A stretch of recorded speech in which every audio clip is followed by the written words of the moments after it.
Hello everyone, it's good to have you with me, and this time we're face to face. I'm the girl behind the voice here at Icky Chic Designs, and this is a new series of videos that I'm going to be doing where I'll be reading one of my own books.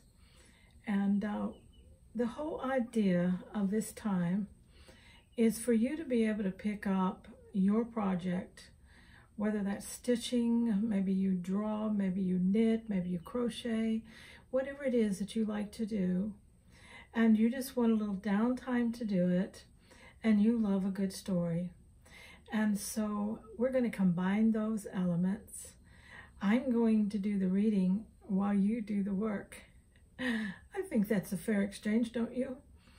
And what I'm going to be reading is one of my own books. This was the original cover for the story. Now it's sold in digital format under the title Given to the Prince. But originally it was entitled The Ocean Between in paperback. And I love this story. And I want to be able to read part of it and then maybe stop and give you a couple questions to think about, get your ideas on characters and things like that, get you immersed and interactive in the story itself. I am used to criticism, so if you have some, go ahead. I love constructive criticism, and so whatever it is that you want to comment on, please do. And if you have a moment, answer the questions that I pose as we go along. Are you ready? Or do you have all your supplies in place? Do you have something, your favorite beverage? I have some ice water here because I know I have to sip on it every once in a while when I'm reading. And this is my first video. I have a new light and camera set up here. So, you know, I don't know if it's going to be the most perfect setup, so we'll just work with it on this first round and see what happens, okay? Let me read the what's called the blurb that's on the back of the book, and it really sets the storyline for you. This is a contemporary romance. It's a clean romance in that it is not filled with profanity, and it does not have explicit sex scenes. It is a clean romance, and I believe you will enjoy that. And the story, I believe you will really fall in love with my characters. I know I did. And this story still resonates in my heart, even though I wrote it quite a few years ago. All right. Victoria Ballard, a New York financial executive, is one woman who considers men to be an unnecessary bother and annoyance. With her career on track, she focuses on the adoption of 4 beautiful orphans, a crowning completion of her well-designed life plan. But life is a nasty trickster, and it's about to spring one on her. Unknown to Victoria, Prince Rashid Devar has just completed a marriage contract with her father. However, what the prince does not realize is that it is easier to marry a woman than it is to control one. She may be his wife, but it will take a kidnapping, a battle of wills, and some desert heat of his own before he can claim her love. That's the setup. Let's get into chapter 1.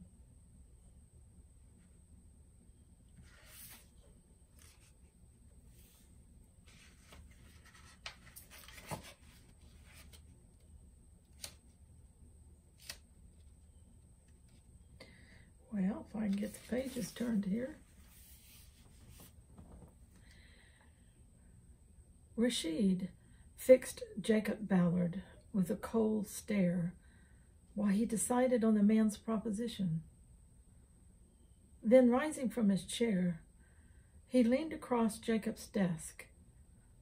His 6'2" frame spanned its width, and his splayed fingers rested heavily on his polished surface. Making no effort to mask his indignation, he let words convey his displeasure. "I do not buy women." His voice vibrated with ferocity. "Your suggestion is insulting." Obviously, I expressed myself poorly. Jacob paused and cleared his throat. "Let me clarify. I'm requesting a marriage arrangement between you and my daughter. If this takes place, I'll relinquish the Bashan territory to you. Consider this a bride price, which I believe is the usual custom in your country. There will be no money exchanged." Rashid waved a dismissive hand. "I agreed to this meeting because I assumed you were ready to negotiate the sale of the Bashan land. Your daughter was not part of our previous discussion." "I apologize for any misunderstanding. However, I have a vital reason for making this request. Please, sit down and let me explain." Rashid did not want an explanation. He wanted an exit. Long years of practiced diplomacy contended with the anger inside him. Resigned, he released his grip on Jacob's desk and settled back in his chair. He would give Jacob the courtesy of listening. Then he could dismiss this distasteful situation and leave. With an upward lift of his hand, he signaled for Jacob to proceed. To his further annoyance, Jacob did not appear eager to start. Instead, he reached for the carafe on his desk. "Would you care for a glass of water, perhaps some coffee?" Jacob tipped the carafe in Rashid's direction. "No." Rashid gritted his teeth and waited. Jacob's hands trembled, causing some of the water to spill onto the desk. The unexpected mishap surprised Rashid. He took a closer look at the man, who even now was having trouble getting the glass of water to his lips without sloshing more liquid over the rim. Something wasn't right. Before he could ask or ascertain what it might be, Jacob began to talk. He paused twice, as if lacking sufficient breath for conversation. When he was through, a sharp edge of concern sliced away Rashid's anger. "I am sorry, Jacob. I was not aware of your illness. Is there no treatment?" Misery clouded Jacob's expression. "Lung cancer," he said. "Progressed too far. At the most, I have a few months left." Rashid's thoughts reeled from the complexity of what should have been a simple business negotiation. He slid his sweat-dampened palms down the arms of his chair and gripped the smooth edge. "I am sorry to hear this. Of course, I will be at your disposal to offer any assistance you require. How may I begin?" "You may grant my request for a marriage alliance with my daughter."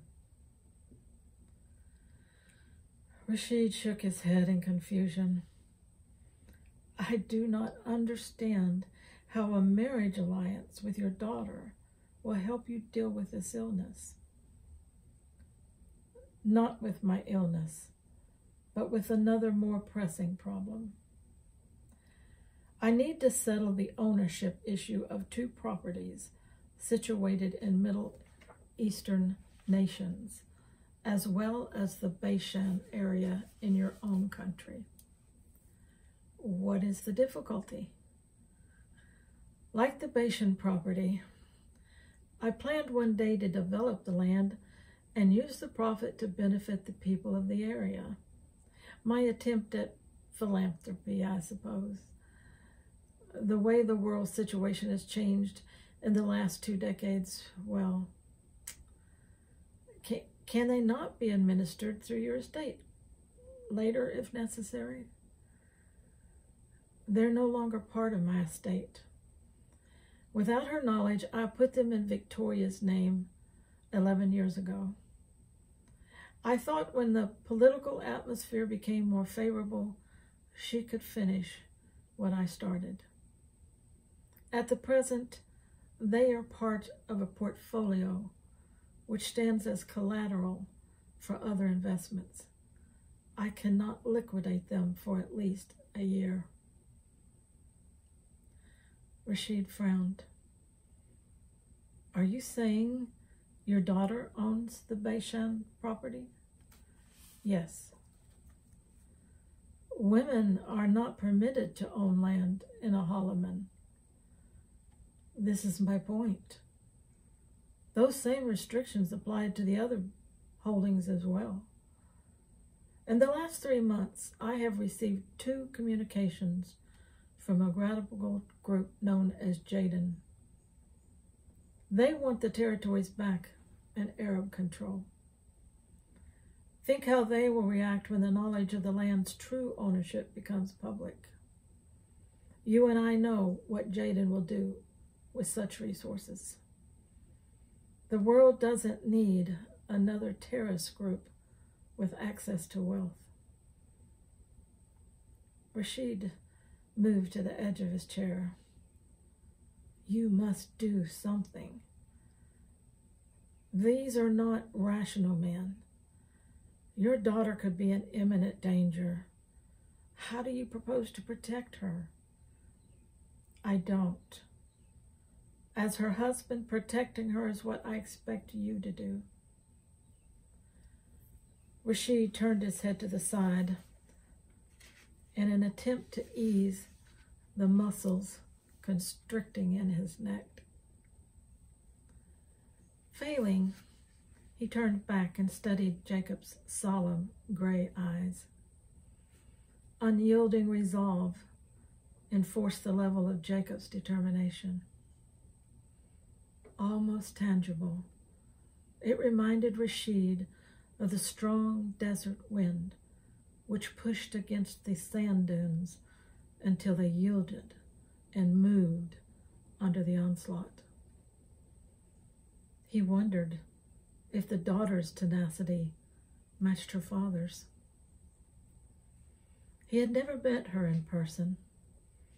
His only encounter had been a year earlier on a business trip to Paris. He had been about to exit the limo in front of his hotel when his bodyguard insisted he delay until a small crowd blocking the entry had dispersed. With nothing else to occupy him, he was observing the group when Jacob's daughter exited the hotel and negotiated the crowded entrance. Recognizing her posed no problem. Jacob was proud of his daughter and not above sharing her picture when featured on the front cover of several prestigious magazines. On that chance occasion, he pondered the absurdity of his interest and the detail with which he'd memorized the brief moments. Her aloof countenance and posture projected a woman not comfortable with the overtures of friendly, jostling tourists. Choosing her steps carefully, she skirted the group. Obvious was her caution not to touch or be touched. He experienced an instant urge to exit the limo and clear a path for her. The brief encounter became a source of frequent irritation, as over time, her uninvited image invaded his consciousness at will. An irritating curiosity about her personal life persisted and chafed his thoughts like blowing sand. Other than a few facts gleaned from conversations with her father, he knew little about Jacob's daughter, Victoria. She was 28 years of age, well-educated, unmarried, and lived independently of her father's household. Jacob had taken great pride in grooming her to function with equal status in a man's world. A vice president in her father's financial firm, she was a woman accustomed to wielding power and authority. He tried to envision such a woman in his life. No doubt, she would expect the same independence and equality in a marriage alliance. A shudder of distaste rippled down his spine. As much as he wanted to help his friend, Jacob asked too much. "I am sorry, Jacob, but I must refuse. The complication of such an agreement could never, I believe, be in the best interest of your daughter." Jacob raised his chin. "On the contrary, this would provide what is immediately needed to guard Victoria's interests. As your wife, her property will automatically be perceived as being under your control. This will provide a quick and efficient solution to the threat hanging over her, and a solution which you are uniquely positioned to grant." Rashid moved to stand behind his chair.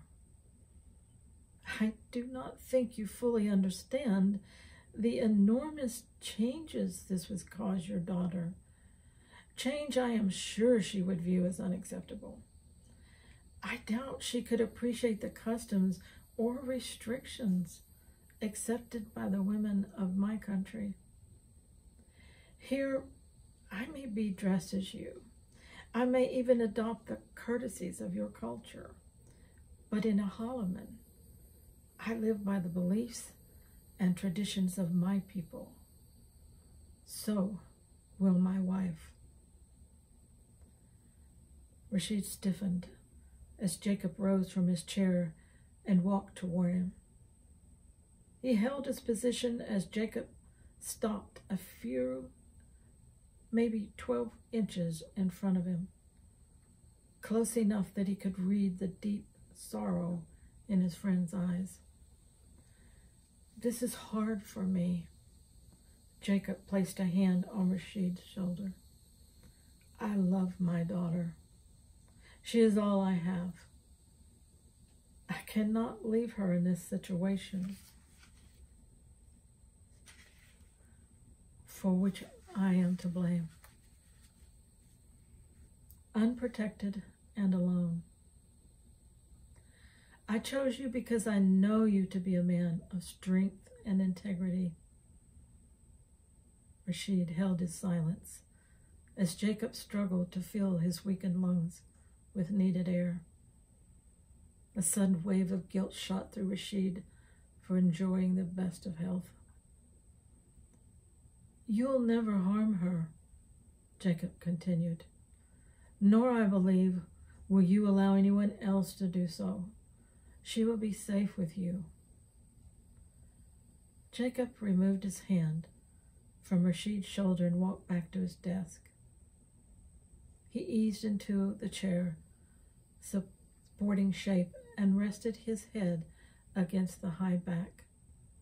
Fatigue made his voice raspy. "This marriage will give you the time needed to dispose of Victoria's property in whichever way you see fit. Then under your law, I believe a divorce is an easy thing for you to execute.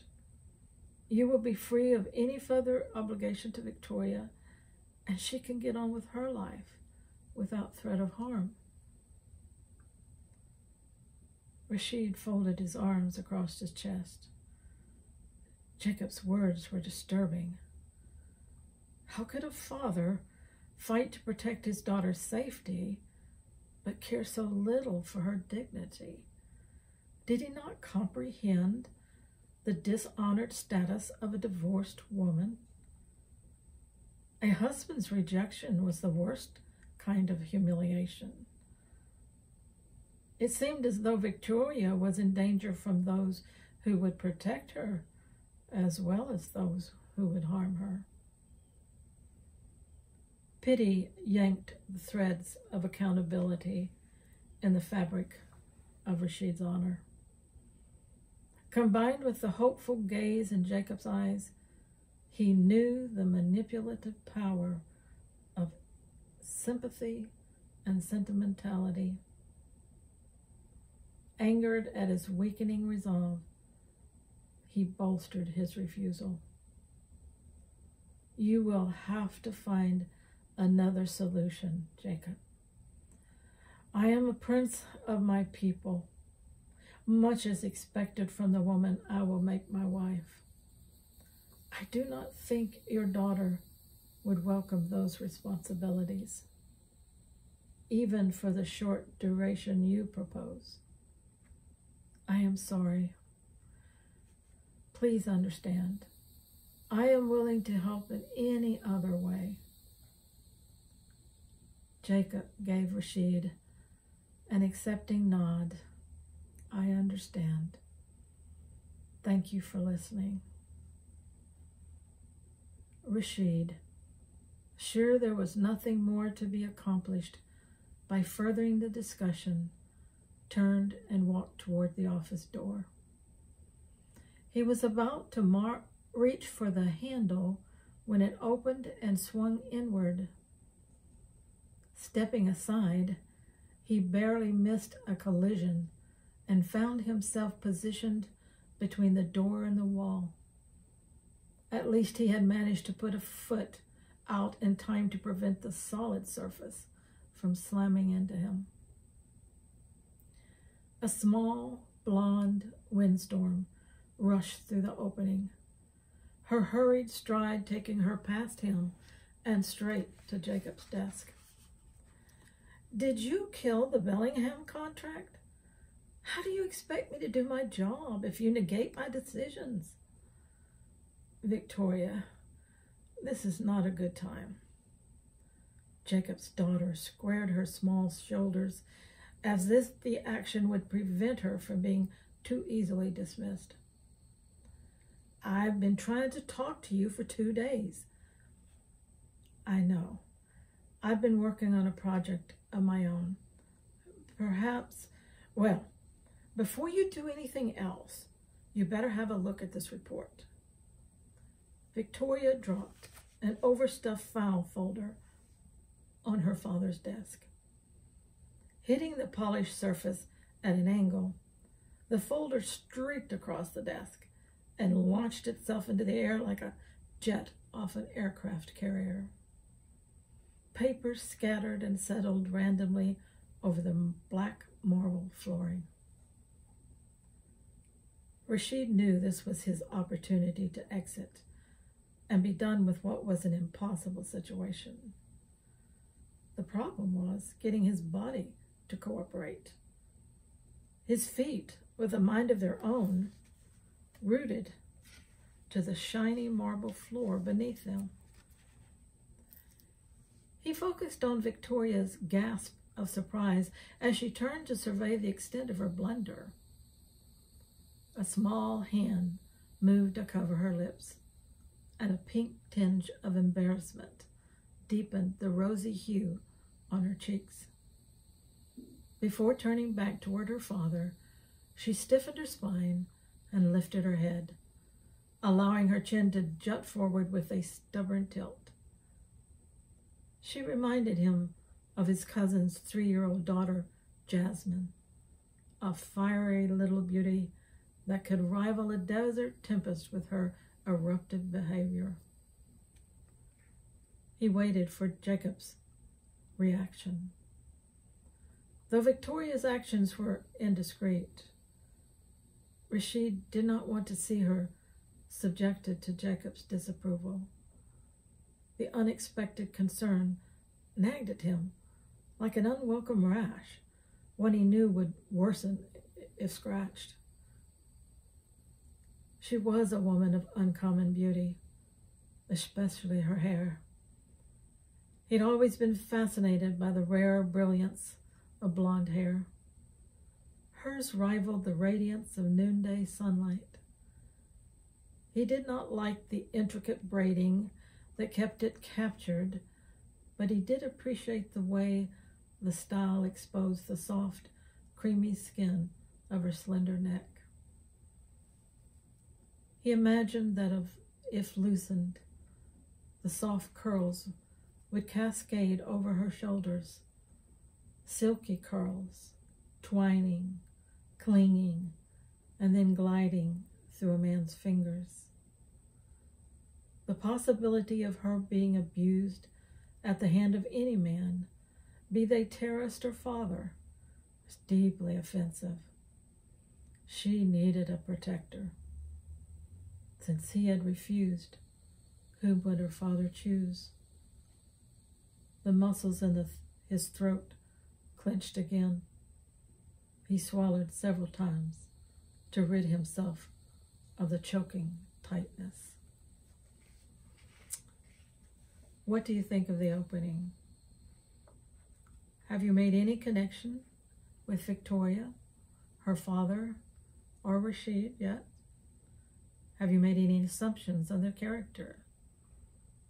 Good, bad? What kind of people are they? This situation does seem to be serious, but is their father going too far? Think about some of those things, and if you have answers or opinions, please drop them in the comments. It'll make it fun for all of us to discuss as we go along the points that strike us in this story. Okay, we're going to end this first episode here, and we'll be picking up a second episode soon. Let me know if you enjoy this. Till next time, let's stay romanticized. Bye-bye.